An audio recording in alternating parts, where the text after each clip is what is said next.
What's up, YouTube, and welcome to episode 2 of Snap Krackle Pod. I'm Ryan Wood, as always, here alongside Trevor. Trevor, how you doing this week? I'm doing pretty good, man. It's been a good week so far, and I get to film episode 2 with you, so it's gonna get even better here. Yeah, and the podcast, I think, is going to keep improving, too. We're, just starting out, so I think we're going to keep on doing some more cool things, getting more comfortable as we go, but definitely excited to record. So, first of all, your week kind of included some fun stuff with me. We got to go to a amusement park together. That was fun.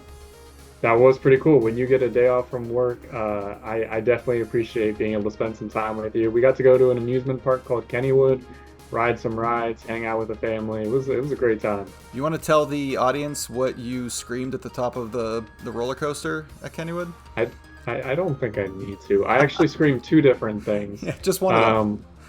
One of them I remember. Oh yeah, when we got to the top of the ride, I felt it was confession time. So I confessed that at one point in my life, I had taken a rock and I had chucked it at a seagull and broke its wing. So I screamed at the top of my lungs at the top of the ride. So yeah, I thought that was funny. Not my proudest moment. But it was at the top of the roller coaster, it really helped relieve some of the tension for me. So I was actually thankful for it. So that's good. Top of the roller coaster is like peak adrenaline. That is the best time to release some unwanted, repressing memories, man. That's the best time. Yeah, definitely. So let's get into what's popping. How was your week in Snap? My week in Snap was eventful. Unlike last week, I didn't have much to update on. This week, I do. I finally got a card that I needed for the longest time. I've been talking to Ryan forever. I need Death and I need Null. And I finally got Null, so that was pretty exciting. That's one of my biggest goals. I'm checking the shop every single day. That's kind of been my thing this week, is just making sure I don't miss whenever certain cards come out in the shop. My biggest goal for the week was to hit 2,000 for my collection level. I'm just shy of it. I think I'm at like 1920. I think last week I was in the 1700s. So I mean, that's a decent jump.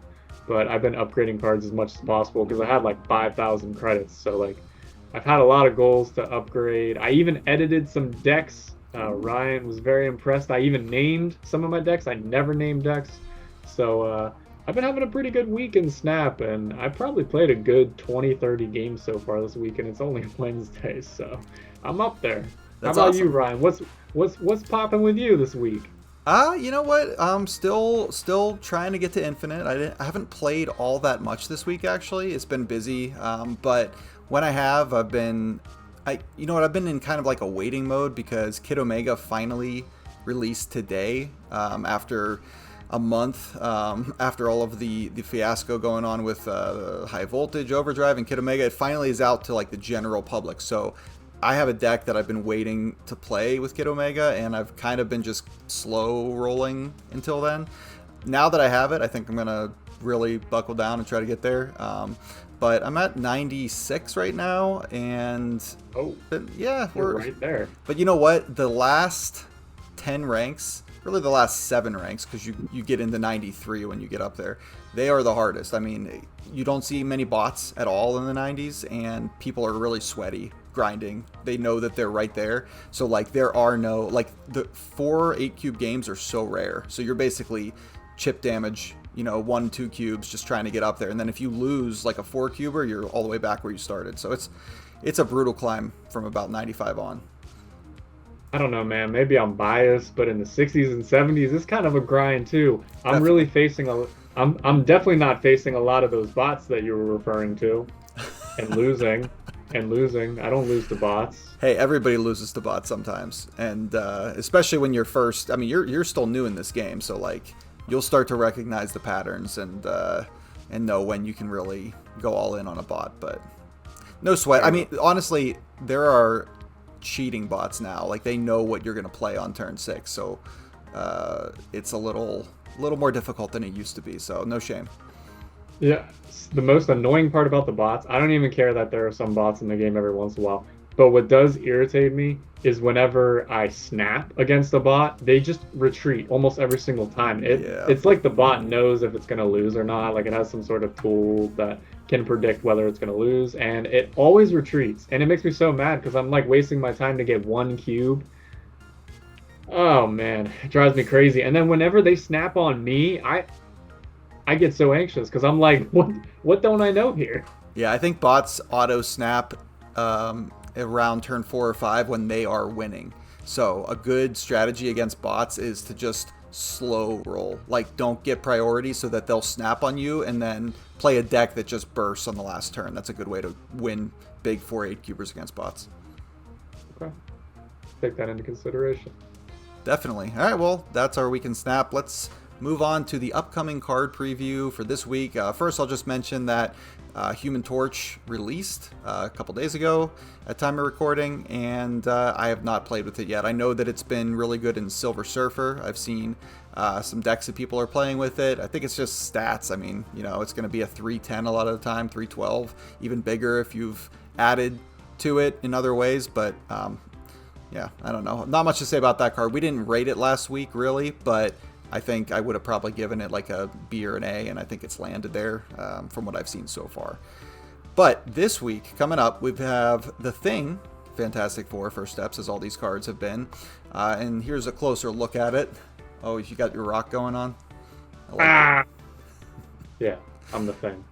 So, as is the theme for the First Steps cards, which, by the way, I've heard some people saying that maybe we should refer to them by the name is so long. The Thing, Fantastic Four, First Steps. Like, maybe we just go with their the actors' names in the movie, in the First Steps movie. So like Pedro would be a good one for Mr. Fantastic, rather, you know, for Pedro Pascal. Okay, fair enough. Yeah, I'm gonna work on it. Don't put me on the spot like that. I don't know any actors' names. I'm working on the MCU, buddy. You have to know Pedro Pascal. Like, he's like the most famous actor in the world. Of course I do. It's Pedro Pascal. He's the most famous actor in the whole world. You don't know Pedro Pascal? I know Pedro Pascal. How would I know his name if I didn't know who he was? I'm convinced. I'm fully convinced. He's the Mandalorian. He's the Mandalorian. Joel from The Last of Us. Joel from The Last of Us. Okay. I'm convinced fully. Anyway, so The Thing, I'm going to call him, I'm just going to go with The Thing, First Steps. End of turn, +2 power, once per game, which is something we saw with Human Torch last week. If your side here is full, destroy an enemy card here with less power. Initial thoughts, Trevor? I've got some thoughts, but I'll let you go first. All right, first off, I got a question. Yeah. Pardon my ignorance here. It's the Fantastic Four, correct? Yeah. All right. How many cards can fit in the lane? 4. Okay. And all of these Fantastic Four First Steps cards, from what I've seen, I've only seen 2 so far. It's all reliant on if your side is full, which would be 4 cards. Is that why they did it? That's definitely the theme they're going for, like the 4 working together. Mr. Fantastic First Steps doesn't have that caveat. It's just Human Torch and The Thing, and Invisible Woman that's coming out next week, the week after. It just doubles end of turn triggers. But you're definitely right. I mean, that's what they're going for with getting the side full. Okay.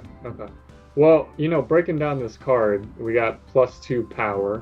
All right, end of turn. I'm assuming that's one time only, just end of turn. Each end of turn so that it's in play. So if you play it on 5. Oh. Yeah, if you play it on 5, it'll trigger that turn, and then it'll also trigger turn 6.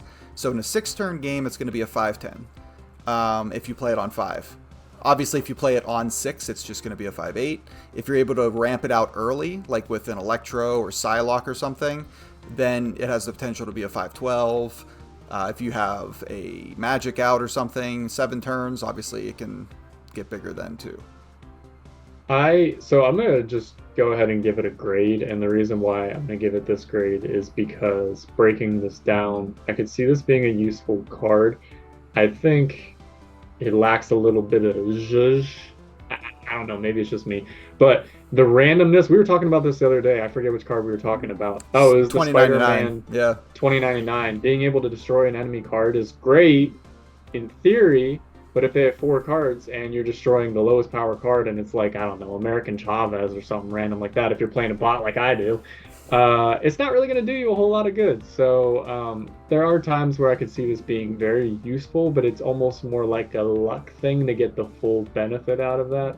And I know that's probably the balancing of the card because if it was just being able to activate and choose the card, that would be way too OP. So I would give it a B. I'd give it a B tier card. That's what I'm going with. Yeah, I'm cool with it. I've been going back and forth on this one. I think that it definitely has obviously the potential to be really big. I mean, there aren't many big 5-cost cards in this game. Just to have like something that is kind of going to be a baseline 5/10 and destroy something. Obviously, that's kind of like pseudo stats, destroying something. So it's very large. I wonder though, because you have to fill a lane for that to happen. Yeah. Like is it just win more? You know what I mean? You're already filling a lane with 3 cards plus a 5/10, and you're destroying something. It's like you've already won that lane. You would think like maybe. Right. So that's my only concern with this card. So I've been going between C and B. I think I'm gonna land at a C for right now, just because I'm not fully convinced that.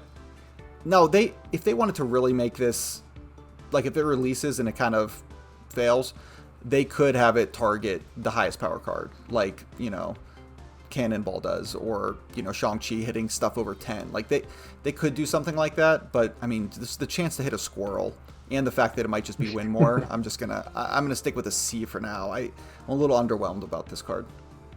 Well, if it were to hit a seagull, I would be very good at it. So That's true. That's true. You know what? The thing is canonically a very kind person. It's kind of the fun. The rocky exterior, the heart of gold. That's the thing's thing. So. yeah, he's got mad Korg energy. Is that how you say it? Korg? Yeah, totally. He's got Korg Yeah, energy. Yep. for sure. Did you watch the trailer yet for Fantastic Four: First Steps? Of course I have.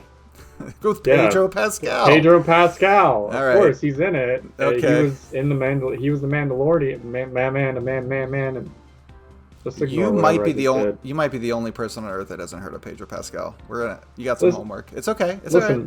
Listen, bud. I'm a noob here. I'm trying my best. Yes, you know what you are, and I'm very proud of you. Thank All you. right. Let's move on to topic 3. Our top 5 for the week. Last week we did, top 5 just favorite cards in the game to play. This week, Trevor, you chose the top 5. What do you got? I chose top 5 least favorite cards to play against. I thought this would be a fun topic because there are so many times where I'm sitting playing a game and somebody plays a card and I want to throw my phone out the window. And these 5 cards that we both have probably give that energy off. So I'm not sure who wants to take the floor here and go first. You can go first, since it's your topic. Now, I don't have a particular order like I did last week because I feel like cards I dislike, I just dislike them. I don't have them in a particular order. So I'm going to go in the order in which I listed them. And I'm going to go with Hobgoblin number 1. Or I shouldn't say number 1, but for my first card that I dislike. And the reason why should be very painfully obvious. If I have no way to flip Hobgoblin, I'm losing that lane more than likely. And I'm furious. And this usually gets played with Green Goblin, at least down my way. And that drives me crazy because I'm over here feeling like I have a game plan, everything's coming into place, and then a Hobgoblin comes on my side. And if I don't have Odin, I'm probably screwed. And God forbid if I, for some reason, played Iron Man and I've now got a Hobgoblin, which has happened to me before. I just want to uninstall the game when that happens. So Hobgoblin's got to be here. Yeah, I hear you. I mean, now that you got Null, though, maybe more Destroy. That's another way to deal with Hobgoblin. Just Carnage that sucker. It's a nice one. True. Yeah, but I understand it. There's a rumor going around right now. We're recording this on Wednesday. There's an OTA coming out Thursday, as of time of recording. Might be when we release this. That Green Goblin is getting a buff to 3-4. I don't know if that's true, but that's that could be happening. So we'll see. Listeners might already know. So more fun Goblin stuff coming up for you. My first card, I'm gonna go with Enchantress. I I love playing ongoing, and this card just is such a no fun card. Rogue, at least, like, it's hitting just one thing, but Enchantress just kills the whole lane, and I'm usually playing multiples on ongoings in a lane. I mentioned to you the other day, one of my favorite decks is just like stacking Mr. Fantastic, the original, with Onslaught and Mystique and Moonstone for a ton of 100 power on either lane, and Enchantress comes down, ruins my day. I hate it. Right. Right. No Enchantress made my list originally, but then I ended up taking it away and putting another card in there. So that is a very good pick. I've lost many games with Enchantress, but I've also won many games with Enchantress when I was first starting off. I mean, it's a solid card, but nobody likes it against you if you're... Lost my train of thought. I'm with you. Anyway, my second card I'm going to bring in is Wong. And I know, again, I know Wong is a very good card. Don't get me wrong. I've seen it played against me many times, and I've lost many games with Wong. And not much to say about this card other than it just frustrates the living heck out of me. Just seeing an on-reveal card being able to be activated twice just drives me crazy. And I forget the name of the location where ongoings are doubled, and then somebody plays Wong. That's really where I see something go Wong here, and I end up losing the game. I had to throw in the pun at some point, and I just had to force it in there. But yeah, Wong's definitely making my list. Yeah, that's Onslaught Citadel. That or Kamar Taj, which doubles on reveals. Just always a crazy time with Wong. But I'm with you. I've been playing a Wong deck, which I don't do that often anymore, but I've been playing a Wong deck with Namora, which gives +5 to solo cards in other lanes, and I'm just getting tons of triggers. It's fun. I enjoy it. Do you have Wong yet, I should ask? I do not have Wong. Wong's always been like early collection level, because you get cards in a random order. For me, Wong was one of the last cards I got in Series 3, so it was a big, exciting moment when I finally got it, and then I never really played it that much, so... What are you gonna do? My next card, I'm gonna go with Juggernaut. This card is really good and really underrated. It just straight up, as a 3-cost, kind of wins games against me constantly at the end of the game, because I never think about Juggernaut. I never anticipate. I'm thinking like, oh, they could have Shang-Chi here, they could have Enchantress, they could have Rogue or whatever. I'm never thinking they're just gonna move my turn 6 play completely out of the lane that I needed to win and into a lane that I've already won and doesn't matter. Juggernaut, I just hate my cards being moved around. Probably another card on my list you'll see soon that follows that theme, but those are my cards. I want them to be where I want them to be, you know what I mean? That's fair, yeah. I mean, I've played against Juggernaut a few times, and every single time it surprises the heck out of me. I'm not expecting it whatsoever, and then I have to either rethink or reorganize what my plan was, because Juggernaut seems to take that and throw it to some other lane. So my next card I'm going with is Cosmo, which is probably I don't know, maybe not the greatest pick here.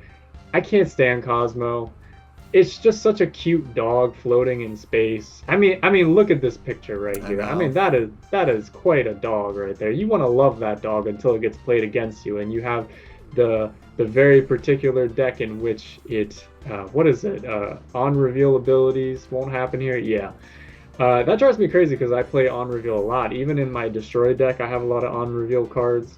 And obviously I have an on reveal deck, and every time I see a Cosmo, and the problem is I haven't learned the card well enough, and whenever it gets played, I forget that there's a stinking dog on the other side that's preventing abilities from happening. I'll go back, I'm like, oh, why didn't this card get its ability?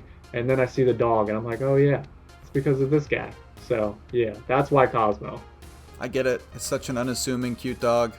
It makes so many people upset. I'm with you. It's no fun. Cards, I mean, there's a theme here. It's just cards that say no fun for you. But I'm with you. Right. My next card, I'm actually going to go with one that's not exactly like all the cards we've been talking about, but it's Daredevil. And this card is one of the original cards in the game that was super strong that doesn't really see that much play anymore. But every time I see it, which by the way, bots play this card constantly. Yes. And I like playing it when I'm playing something on turn 5. It's fun for me to know what my opponent's doing. But when I know that they know what I'm about to do, even if I think I have the advantage, I just retreat. Like, I see this card and I just get so infuriated that they know all of my secret plans that I'm just gone. I'm like, well, turn 5 was when I was setting everything up. Now they know exactly what I'm doing. It's just, I love playing this card sometimes, but I really, really hate playing against it. I hate it. That's fair. I definitely never see this card because I definitely never play bots. But if I were to play bots, I would allegedly be very frustrated to play against Daredevil as well. I wouldn't say Daredevil is one that I dislike, but I think it is kind of rather ridiculous that you can see. I don't know. I feel like there should be other cards where you can see what they're doing in like turn 4, turn 3, and maybe lowering the cost, lowering the power, playing around with that. I feel like that would be really fun. But the fact that, to my knowledge, as far as I know, Daredevil's the only card where you can see what an opponent's going to do in a particular turn. I don't know if you have any comments on that. Yeah, no, it is. And I think it's a polarizing ability that I don't think they want to put it on a lot of cards. But turn 5 is such an important turn. Like, I think you're right. I think if this was turn 3 or 4, you'd still get a little bit of insight, but like it wouldn't be strong enough. Like, the only reason this card is strong at all, which, like I said, it's not played all that much anymore, but is because turn 5 is so pivotal. What if, I'm sorry, I'm getting a little bit off topic, but still on topic at the same time. But what if they made a card, and it could still be Daredevil, like a second version of Daredevil? I don't know. If it was played in turn 2, it would have 6 power. If it was played in turn 3, it would be like 5, and it would just continue to go down throughout the game. I think that would be quite interesting because it would be more versatile. I think I'd be more willing to play that card myself if it were set up that way.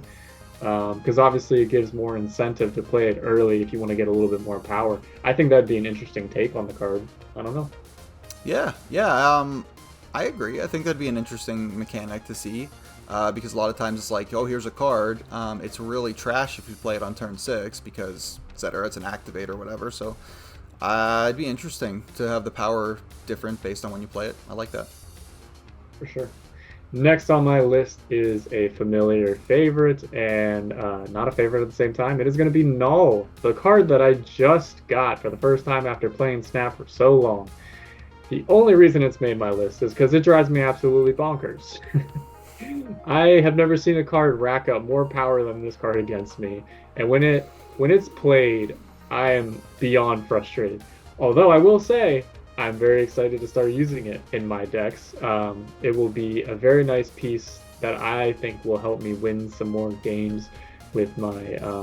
I guess it's good for both discard and destroy, right? No, just destroy. It's only for destroyed cards. It's not for discarded cards. I couldn't remember if it was discard and destroy. See, I'm like trying to squint down at the card, and I'm just trying to make sure I have the abilities correct because I'm still trying to learn all this. But yeah, Null's definitely making my list because of its potential power. Yeah, totally. Null is, and I'm excited that you got it finally because your destroyed deck's definitely going to improve with this. And I think once you get X23 and Death, I mean those are all the big payoffs. Well, X23 is an enabler, but Null and Death for sure. So I get it. I do like that this card is answerable by Shang-Chi and Enchantress, though. I do think that makes it kind of a fair card because like there's multiple ways to turn it off, or straight up destroy it. So. All right, and then I guess my final card is going to be, and I talked a little bit. Actually, I have 2 cards left. Sorry about that. I was about to say, math is hard, buddy. It is. Well, you know what? I'm going out of order, so that's why. Sure. Alioth is going to be my second to last card. I'm not sure if you've had a chance to play against this yet. Tell me about it. I know nothing. I've never seen it, never heard of it. So this is a 6/9, and my cute little rainbow art here. Big scary monster. On reveal, it removes the text from all unrevealed enemy characters here. So you need to play this when you have priority. Otherwise, it does nothing, essentially. Which is the big restriction on it. Like, if you are behind and you play this, it's not going to do anything. But if you're ahead, you get to turn off a lane of unrevealed cards from your opponent, whatever they play there. So you kind of have to read them. And the reason I hate this is because I'm very readable. I play cards, I set up stuff for combos. So like turn 6, I'm going to have a bunch of unrevealed stuff in the middle, and they're just going to turn all text off of it with Goliath. I'm not really playing big stat decks. I'm playing cards that just have abilities, and when the abilities are turned off with Goliath, it's a pain in the butt. So this card is fortunately not huge in the meta right now, so I'm able to play all my silly combo decks, but when it's around, it turns off my ability to play those decks, so that's why I'm not a fan. Fair enough. Fair enough. All right, and my final card is going to be Pedro Pascal. I mean, sorry, it is going to be Goose. My bad. Again, this just goes in hand with Cosmo, because look how stinking cute this card is. I hate this card because of how terrifying it is. Every single time I go to drag a card and I'm reminded of the animation that Goose has, I get scared. I honestly get scared every time I see it. And I just never want to see this card because, again, it's a cute cat and it shouldn't be terrifying, but it's terrifying. And I'm not able to play cards in that costs 4, 5, or 6. I just feel like that can really ruin a game plan too. So, cute cat ruins your game plan. Not a fan. I'm gonna give this an F tier. Nice. I think this card's kind of underrated. I don't think people play it enough. Oh. It's seen a little resurgence lately because Cerebro 2 is a thing, and so this is a 2-power. So you'll see this in some C2 decks playing against you, but I understand. It's not fun to be told no. I'm with you. And it's cute. My final card, going along with my theme of not liking my cards to be moved around, Scream. This is a card that essentially it doesn't move my cards around, but it gives your opponent a bonus. It makes Scream bigger and steals 2 power from the cards that move on your side. And so because of that, people play Scream decks. Fortunately, it's been nerfed, but still, they're moving around. They're playing this. They're playing Stegron. They're playing Juggernaut. They're moving all my cards. Like I said, I want my cards to be where my cards are. Scream, Boogeyman. Don't like it. I've never seen it before, so you will. No thoughts. I'm sure I will. I'm sure I will. You will. But that's it, right? We did all our top 5. That's our top 5. Yep. That's beautiful. That was fun. Good job. Thank you. I'll try harder on my top 5 next week. Oh, I loved your top 5. It's great. And it's my turn next week, so I'll come up with the topic. Fair. Cool. All right, let's move on to audience question before we get out of here. So last week, our audience question was about favorite variant style, and we do have a comment that we want to highlight from last week, and this was I don't know how to say this name, but this is a viewer that has been around with my channel since its inception earlier this year, always commenting on the videos. Super nice person. Puente Contente, maybe? They said that they're a big fan of Flaviano, which is what I had mentioned last week. They love Max Grek, Kim Jacinto, and Dan Hip, but their favorite is Peach Momoko. And I was showing you some Peach cards earlier. Definitely get down with that. I love Peach, and I love all those artists, but Peach is a really good one. That's a good take. I definitely need to dig a little bit more into those types, but yeah, I mean, from what you were showing me, the Peach one was pretty cool. Yeah. So this week, our audience question is, what games other than Snap do you play? So we'll answer that, but also if you want to leave a comment about what games you play other than Snap and maybe what your favorite one is, do that, and we might feature you next week. So what are your thoughts? So I like this question because it's a nice little interactive question, and if anybody wants to get their plug down in the comments. I'm a very boring gamer in the sense of when I find a game, I stick with it and I play it forever. I played Clash of Clans for literally like 12 years straight and wouldn't really take a break from it. Then that eventually fell off. I started playing Clash Royale at some point down the road. I played that forever. Actually, Clash Royale I just got back into. I'm really into card games, and my 2 games I play on mobile the most are Snap and Clash Royale. Other than that, I don't really play any mobile games right now. PlayStation, I'm sure Ryan could guess, the only thing that I ever play is Rocket League. I mean, I'll wake up in the morning before work. I want to play a couple games of Rocket League. I'll still play with my friends. hit up some 2v2s with them, 3v3s, depending on who's playing. So I'd say 3 games right now that I'm very into are Rocket League, as always, that will never change, and Snap and Clash Royale. Those are the 3 games taking up most of my time when I play games. Other than that, maybe I'm on Pocket TCG opening packs, my daily packs at the end of the night with my wife. Other than that, really not playing too many games. What about you, Ryan? What's popping with your gameplay? Well, first let me say I wish Pokemon Pocket TCG's gameplay was half as good as Snap's, because I really wanted to love that game, and I just fully stopped. I was opening packs every day, and I just stopped because, I don't know, I kind of lost interest. But Snap's one that's been keeping me around. Other than Snap, I mean, I'm a PlayStation gamer. I've been playing that forever. Right now, I'm playing Clair Obscur Expedition 33, which is kind of like everybody's game of the year right now, and I totally get it. It is an amazing game. It's a turn-based RPG, kind of in the Final Fantasy mold. Love that game. It's amazing. Hades is a game that I was obsessed with recently, and Hades 2 is coming out at some point to consoles. I'm waiting for that to happen. It's in early access on Steam, but I kind of try to play everything other than Marvel Snap on my PlayStation. And then card games. I mean, I've played card games my whole life. That's how I got into Snap. I played Magic forever, since like middle school, and then I played Hearthstone, and then when Ben Brode moved on here, started playing Snap. So I'm just started playing Lorcana with Disney's Lorcana, which is a card game, a physical card game with my daughter. Mm-hmm. So that's been really fun to learn, and it reminds me a lot of Magic. So that's really what I'm playing right now. It's mostly Snap, and then a little bit of Expedition 33 till I get through that. So you're telling me you don't play Balatro anymore? Well, I mean, that's one that I always have installed, so I'll go back to whenever. I haven't played it in the last couple months, but I love that game. I mean, that's like an evergreen game that I can go back to at any time. Balatro is absolutely incredible gameplay. Fair enough. Yeah, so that brings us to the end of our show. Thanks so much to everybody for watching the video. Thanks for giving this podcast a chance. Week 2, still so much more to bring to you, but where can our viewers/listeners, I guess just viewers really, find you, Trevor, if they're so inclined? We didn't talk about this last week. Are you on any of the social medias? I'm right here on Earth, right here. Yeah, but they're not going to come and find you. They could if they were Rainbolt. Rainbolt could find me. Yeah, you have big Rainbolt energy. Anybody ever tell you that? Nobody's ever told me that, but thank you so much. I appreciate it.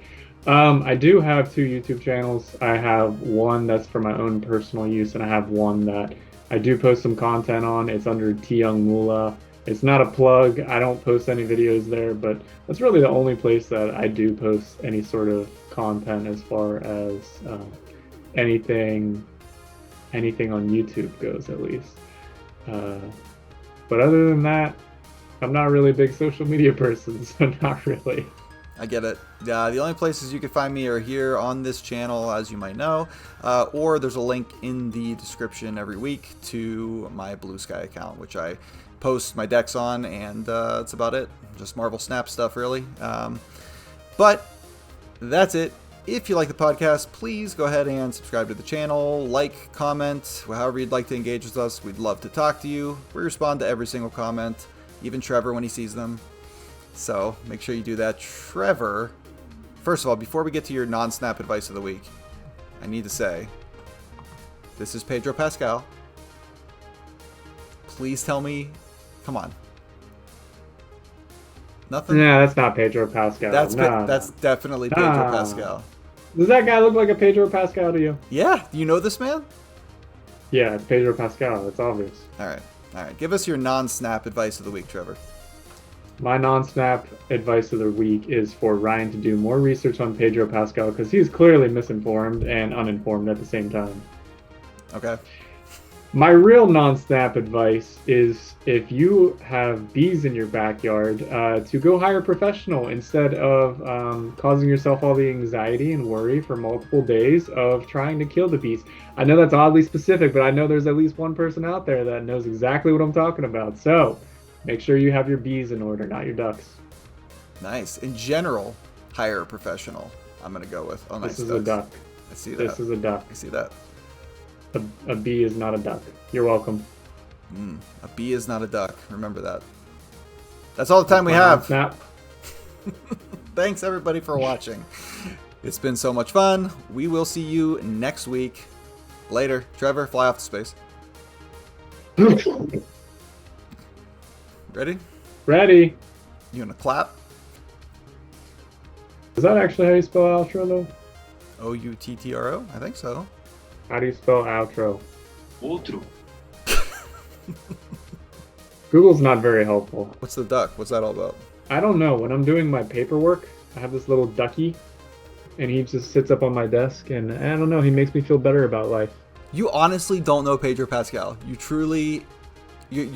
how much of that is a joke and how much of that is real life? I don't even think he's in the top 20 grossing actors and actresses in Hollywood. Other than Fantastic Four, I've never seen or heard of the man. But I'm also not good with actors and actresses, so that should explain it all. It's like, yeah, it's more a zeitgeist thing, and you're not in the zeitgeist, so I get it. I totally know what that is as well. Ryan, blast off! I can't. I can move my my green screen.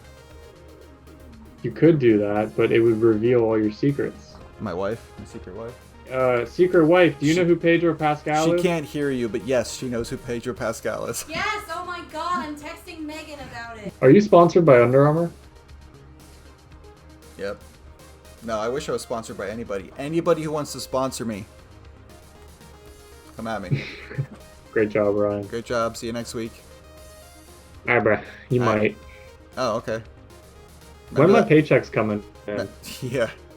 Remember that podcast that lasted 2 episodes? That was a good one. It was the best podcast of all time. Mm-hmm. And I still can't center myself. I should be fired by